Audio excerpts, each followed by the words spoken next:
face full of makeup, hair done, looking beautiful. She says, hello, I'm Lena Darracott King. I was like, wow. We sat down, we started talking, and I started asking her about the 688. Her recall was so sharp. She was telling me things and details. I was like, are you kidding me? But then I went back and said, so why did you join? She said, well, I wanted to fight Hitler, number one, and also I wanted to just, emotion in her face, complete tears. I was like, well, what is it? Well, there was a young Jewish boy named Abram, and he and I were really, really close. And he went into the war and died very quickly. I think within 3 weeks of being there.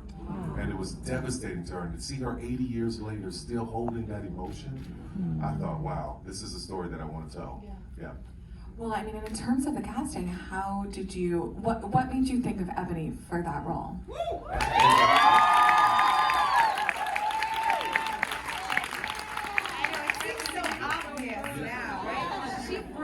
She's brilliant. I tell you, I have had the pleasure of working with her on my show Sisters for a long time. And the thing that I noticed about her when I would be directing her, she has all of these gears.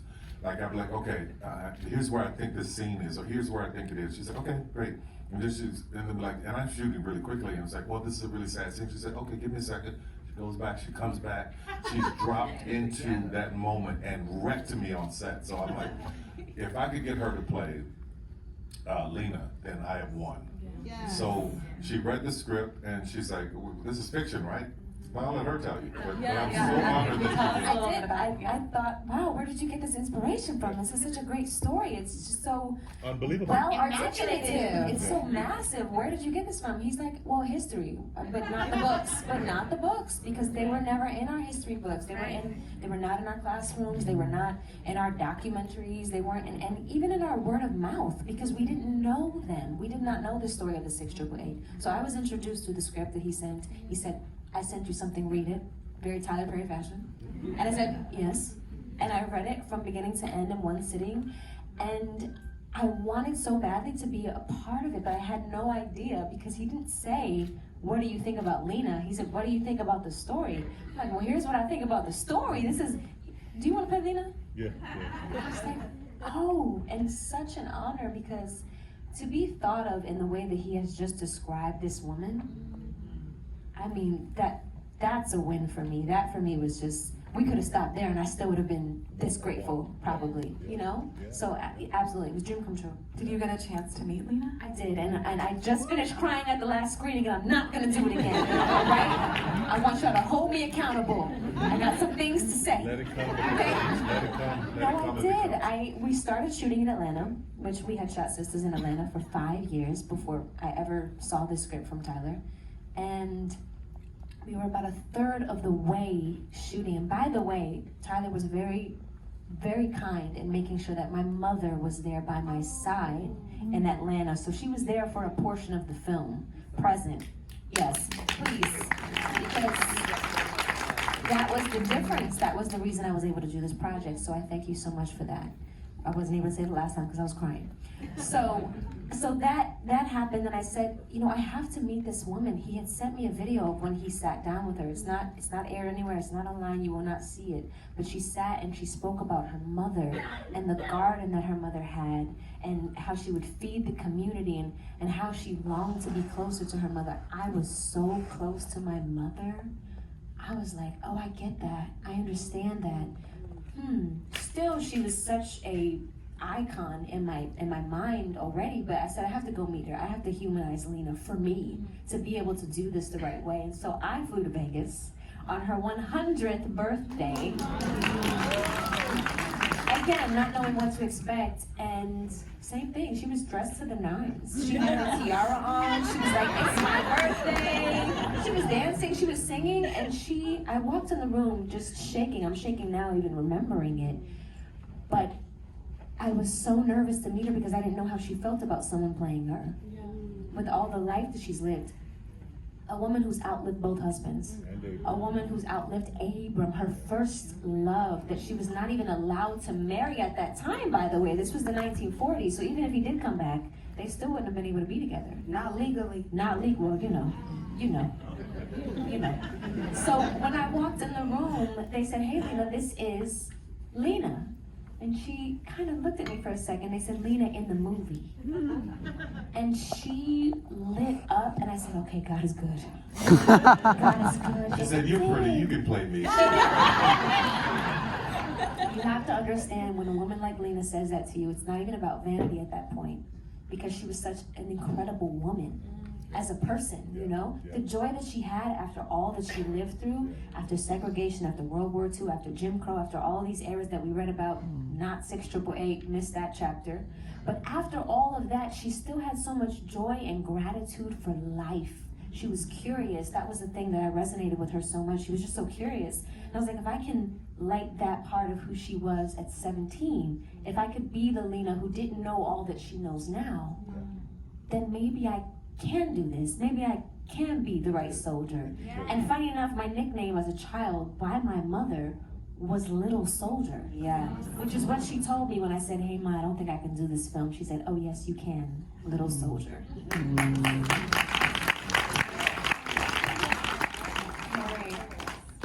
Kerry, can you talk a little bit about coming on board, not only to play Major Charity Adams, but also as an executive producer?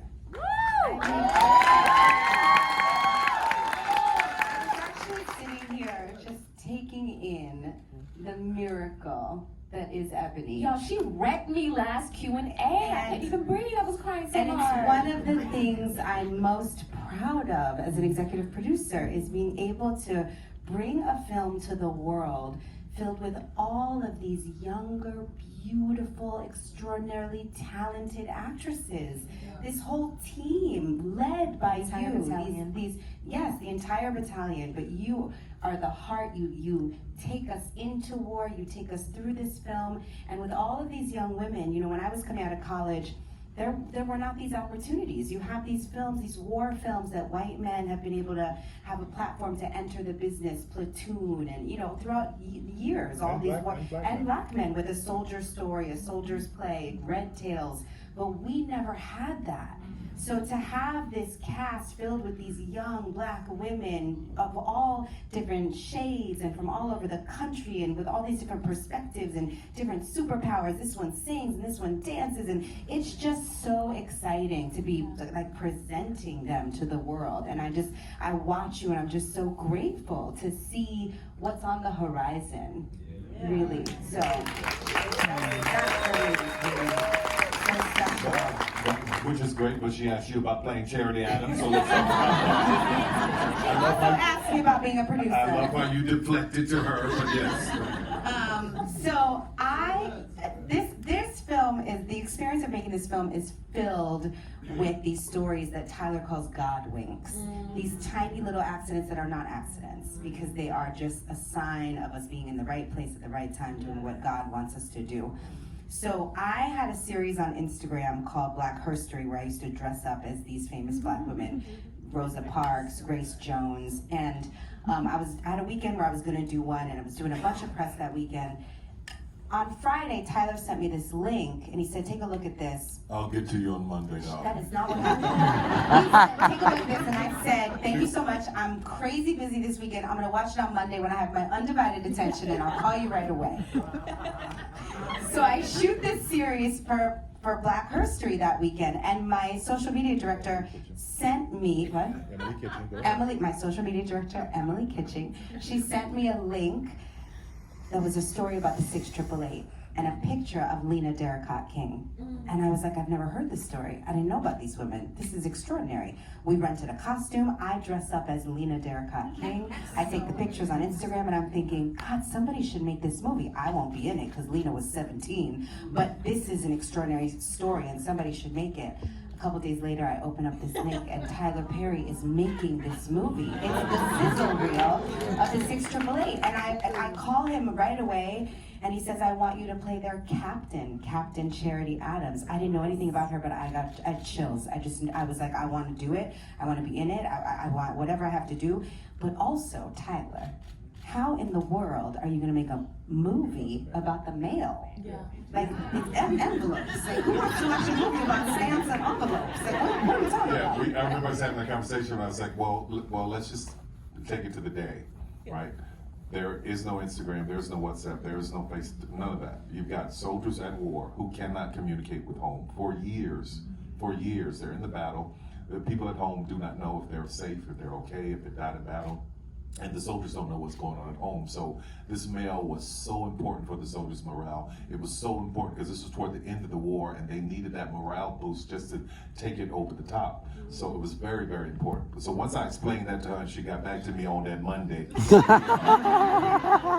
what really happened on that phone call was he gave me that explanation and I was like, oh, he's dialed in. Yeah. Because what I heard on that call was how much research Tyler had already done. He says the film is like 90% accurate. It's like 95, 97%. 98. It's right. It's there. Yeah. There's a couple At the end- liberties you took. Yeah, but very few. At the end, I took the liberty of and I'll tell you why I took this liberty at the end. But first, I have to explain to you this moment. A lot of the women, the reason that we didn't hear about this story, it wasn't just because it was written out of history, but a lot of women didn't even talk about it. And the reason they didn't talk about it, some of their children didn't even know, their grandchildren didn't even know. So part of the reason they did not talk about it is because there were rumors and written in papers that black women soldiers were only sent to Europe to be concubines for the black male soldiers. So they were embarrassed by that when they came home, so they didn't talk about it. Charity Adams went to work at Macy's. So they were dealing with this humiliation, so they didn't talk about it because white soldiers were angry that black soldiers were dating European women. So that's where all these rumors started. So the shame that they carried, they didn't talk about it. And, oh, you gotta tell them the story. Talk about another God wink. So that's why I wanted to put all 855 names on the end of the film. And set the record straight. Set the record straight for these women and their families so that they can have the honor they deserve. And at the end, you see, this is when I took liberty where they're all saluted. That didn't happen because they all just came home and were ashamed. But the reason I took that liberty is because there were only 6 women who were surviving who got the Congressional Gold Medal actually put in their hands. But it was for all 855. So in that last scene, in my mind, I thought, let's have all 855 of these women saluted who are no longer here. Let's do it in film as if we're saluting them from where they are in heaven. And also, as they're walking through the door, that is my symbolism of them walking through the door, opening the door for all of us to come behind them. So that's what that moment was about. But you have to tell them about the moment on the carpet. Oh, Matt, so we, at our premiere, Tyler asked them to hang this beautiful installation that had every name, all 855 women in the battalion. They were there with us on the red carpet at the premiere. It was so special. And there was a journalist there who said, you know, I had this great aunt who was serving in the Army and she never wanted to talk about it. She was so resistant. She had a lot of shame. She never would tell us stories. She never would give us details. And so she had an inkling that maybe, is it possible that maybe her great aunt was in the battalion? And she walked over to that sign and she scrolled through the names and she found her great aunt. She burst into tears because she realized we were giving their family their legacy back. We were allowing them to shake off the shame and to stand in the light of what her great aunt had contributed, which is what Lena said when she saw the film. Yeah. She thanked you. Tell them what she said. We will let you I'm ask sorry. that. We were talking about it. So I was rushing. We're gonna shut up after this. I was rushing because it is a Q&A. Not just I was rushing to get a cut together for her because she was at home on hospice, and I wanted her to see the film. So I rushed to Vegas, rushed to her bedside. And I started playing it on the iPad, and I have all this on video. It's just amazing. So I'm watching her watch the film, and as she's watching it, you know, when I first walked in the room, she goes, she's laying in the bed, and you know, she had her head wrapped. Oh, Mr. Perry's here. Somebody get me some lipstick. So when you see her in the video, you'll see her with the lipstick on. So I'm watching her watch this, and as they're marching, her shoulders are in sync with them, and she's saluting, and she was just in tears. She said, "Thank you, you nailed it. You brought me right back to the moment. Every detail was there, and it was so moving to see her." And she finally said to me, the last thing she said to me was, "Thank you for letting the world know that black women contributed." So powerful. So powerful. Well, I do want to ask you about the marching because I know you brought on Debbie Allen to sort of help coordinate and choreograph that, and that it's seen is so moving. So tell us a little bit about sort of how you brought that all together. In my research, I saw the historic footage of the women marching that you see at the end. And when you see the movie again, look at them. Look at their feet. I mean, it is like, I'm like, no, this is precision. This is a dance. And I ain't no dancer. So I called Debbie Allen. I said, I know you did the choreography for the big dance number, but if you could help me get these women in line. So we had a military coordinator, but we also had Debbie Allen, and Debbie was the drill sergeant to get them that perfect in the film. So I love that she joined us in this. Yeah. I mean, speaking of sort of that commanding officer, Kerry, can you talk a little bit about sort of your performance and how you wanted Charity to sound even? Can I talk about her performance? Phenomenal. It was just phenomenal. And every day that I came to set, I would challenge myself and her. I would just say, do I see any Kerry? Do I see anybody up? And it was all Charity Adams that showed up. All Charity Adams. Well, we talked early on, Tyler and I. I've been so blessed to play some pretty iconic characters, Brunhilde von Schaft and Olivia Pope. We thought if anybody watches this movie and they see even a second of those characters or a second of Kerry Washington, then I am really disrespecting the legacy of Charity Adams and these women of the 688, because they deserve their own story, their own legacy, their own movie. You can't be distracted by anybody else. So I'm so grateful because Tyler and I have been friends for over a decade. We have a kind of trust that I could really trust him to push me into a performance that I'd never done before. And I really wanted to work on the accent. I really wanted to work on my voice. I kept asking myself, like, if I had this level of responsibility and command, this kind of assignment, how would it change my voice? Where would my voice live? You know, they didn't have amplification. She's not out there with a microphone. She's talking to 855 women. So where does the voice have to live in the body? How does it change how I stand? So I had to find the volume from the Bronx, but give it a Southern accent. And me being from the South, I can say this because we're the screen actors, people want to say it, but me being from the South, sometimes when I'm seeing actors try to do Southern accents, I'm going, what are you doing? Oh, darling, we went down yesterday and had a lovely time. Well, that's not how we talk. So as she was doing the accent, I was constantly listening to make sure that it was authentic. And I'm telling you, every word, every moment, I'm like, she is there. I was so grateful that you were there. It was funny. I actually remember on the first day of filming. That's true. On the first day of filming, I came to set as executive producer. Before my call time, I wanted to watch the first setup and be there for Tyler and be there for the cast.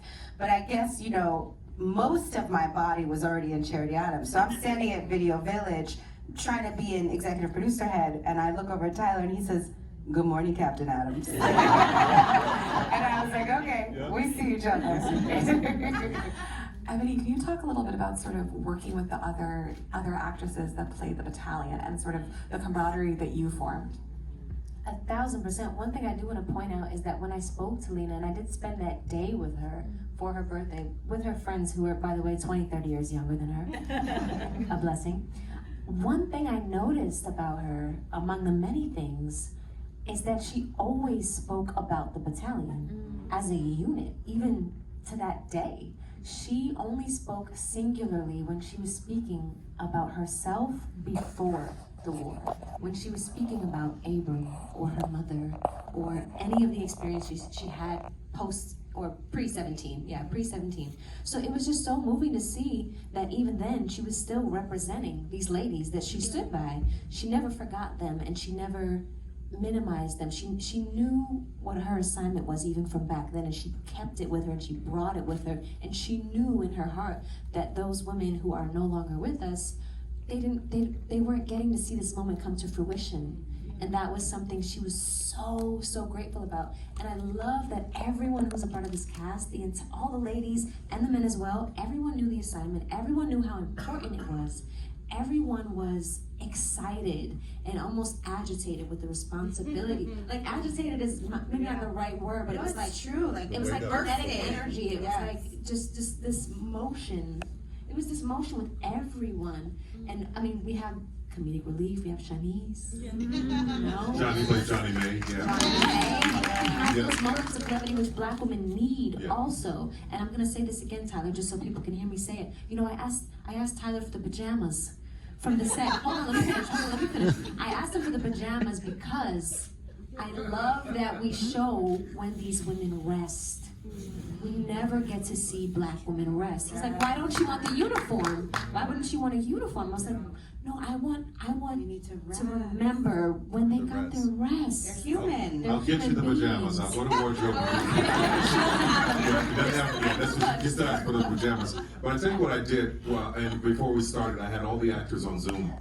And I had, we were all talking, Oprah, everybody's on Zoom. And I had Lena Derricott and Romeo Davis, who was 104, who were surviving members, on the Zoom. And listen, one day I'm gonna show this stuff. Yeah. It was so emotionally beautiful to see these women talk to them. And I think it set the tone for what the responsibility of what we were doing. Yes. Because these women, the discrimination for them was very different because they didn't have laws to protect them. They had to endure, and for them to hold themselves upright and carry it with such dignity and strength, that speaks to every woman, every little girl, every man, everyone who's been underestimated and marginalized. It speaks to all of us the possibility of what we can do. So I just love that moment, just loved it. And another Godwin. So I'm wondering if it's the same one I was Okay, going what do you to want to ask. ask? Yeah. I wanted to ask about the trunk. Yes, that's the God wing. I'm talking about. So we're in sync. See, we're having a God wing. When I first started writing this script, I was just like, okay, all these women were talking to me at once. Because when I sit down to write, I open myself up to what is this? And having 855 women talking to me. So I narrowed it down after I talked to Lena. But Kerry and I were rehearsing Charity Adams in the dressing room. Get a knock on the door. This guy from transportation. He's like, I want to show you something. We walk out in the hallway, and there's a trunk on the ground in front of us. He said, I want you to see this. We look at the side of it. It says Charity Adams. Yeah. We open it up. Open it up. Inside is her items of her clothing, notes that she had taken, actual twig from her victory garden that I had just been reading about in her memoir. It was extraordinary. It was her actual trunk from World War II. He bought it at auction. He's a history buff, and he bought it at World War II history buff. He bought it at auction. He brought it to me and said, I want you to see it. I said, I have to have it. So now I have the trunk in my possession. But that was her way of saying, I'm with you, and we're going to do this together. I felt like it was also her way of saying, you better get it right. Can you talk a little bit about that sort of weight of, all these moments that sort of are fated that you were doing this, but also sort of the responsibility that comes with that and how you felt that on set every day? Yeah, well, understanding that these women carried shame for all of these years, and for some reason, God said to me, I'm going to let this thing fall on you to set the record straight. I had to get that right. I had to lean into every detail. I had to lean into every moment, every word in the dialogue. I had to make sure that it was speaking to who they were and how they spoke and how they moved. I even had Debbie Allen working with the ladies on how the women moved, because they moved very differently then. They held themselves differently then. So it was really important that we leaned into all of that. So I felt the weight of that every day, but I also felt the grace that I got to do it. Yeah. And I've done 28 films, and I didn't fall in love with filmmaking until Jazz Man's Blues. Yes, that's the first time I really enjoyed the cinematography and the camera. It was like I found a passion in that. So it was preparing me for this moment, and I didn't know it at the time. I mean, can you speak to that a little bit, Kerry and Ebony? Yeah, I think in some ways the responsibility feels so much greater, but you also have you have more resources, because I didn't get to meet Charity Adams, she passed, but she has a beautiful memoir that Tyler really incorporated into the film in extraordinary ways. If I tell you the things that really happened, Over My Dead Body really happened. She actually said that to her commanding officer, and she was 26 years old. These guys have heard me say this. I couldn't command myself when I was 26 years old. So the fact that she did that, and in real life she was court-martialed the way she's threatened to be court-martialed in the film, But because, as she says to the chaplain, which by the way, that also happened, they sent a chaplain to spy on them. She says, you know, I've learned every rule and law of this army inside out. She did, so she won her court-martial. She kept her ranking. So she was just an extraordinary, extraordinary woman. But you have all those resources. You know, we have the memoir. There was archival footage. There's Romay Davis, who Tyler mentioned. She was actually Charity Adams' driver. She's 103 when you talk. Yeah, she was 103, and she told me so much about what it was like to be with her every day, all day. It was so beautiful and wonderful. So yes, it's scary, but you also have more to dig into from a research. You have more to ground your performance because it's based on truth. Yeah. For you, Ebony? Well, listen, they kept it cute. I'm gonna be honest here. I was very intimidated. And it's funny because I haven't said this. You kept it cute. I haven't said this yet, but this is the truth. One of my biggest dreams as an actress was to play a real person, living or past, because I wanted to challenge myself to find what that was. I think it's a totally different way to approach the work. And then when I got it, I was like, oh, okay, this is massive. This is so massive. This is not anyone. This is Lena Derricott King. You have her family to worry about, I her know. kids, or Yes, all of it. her, I think her granddaughter, her grandniece, yes, who has seen the film as well. And thankfully, they were all very open and kind to me during this process, and thankful that this story was being told. But I was intimidated by the challenge of it, and it was in meeting Lena really that I solidified what this blessing of a burden is, right? It was, yes, it's weight, but it's not weight that I'm lifting on my own. Also, it's not, I'm standing with the battalion, I'm standing with Charity Adams, and we all have each other. I think the beautiful thing about this story is that even though it takes place in the 1940s, Black women have always had to have each other's backs. Right. We've always had to be the ones to pick each other up when many, many, many other groups of people have wished that we didn't. And so I think that us going into these scenes and these spaces, you say this a lot, like the ancestral anger of so much of what has happened and still continues to happen was present in all of those scenes, and I hope that you felt that when you watched it, because it was true. Okay, you felt it a little bit. Okay, I was making sure. But no, the pressure, it quickly turned into me understanding the gift that it was to not only know this story now, to have been a part of it in this way, and to hopefully one day when I have children of my own, be able to share it in this way. Right? I can vouch for this story in a way that nobody else can really do if they try to write it in the history books now, you know. Well, thank you all so much. I'm so sorry, but we have to wrap up. Can I ask how old you are? I'm 12. You're 12. What'd you think of the movie? It was amazing. Oh, I love that. You did it for you. So thank you. I love your dress. Thank you, everybody.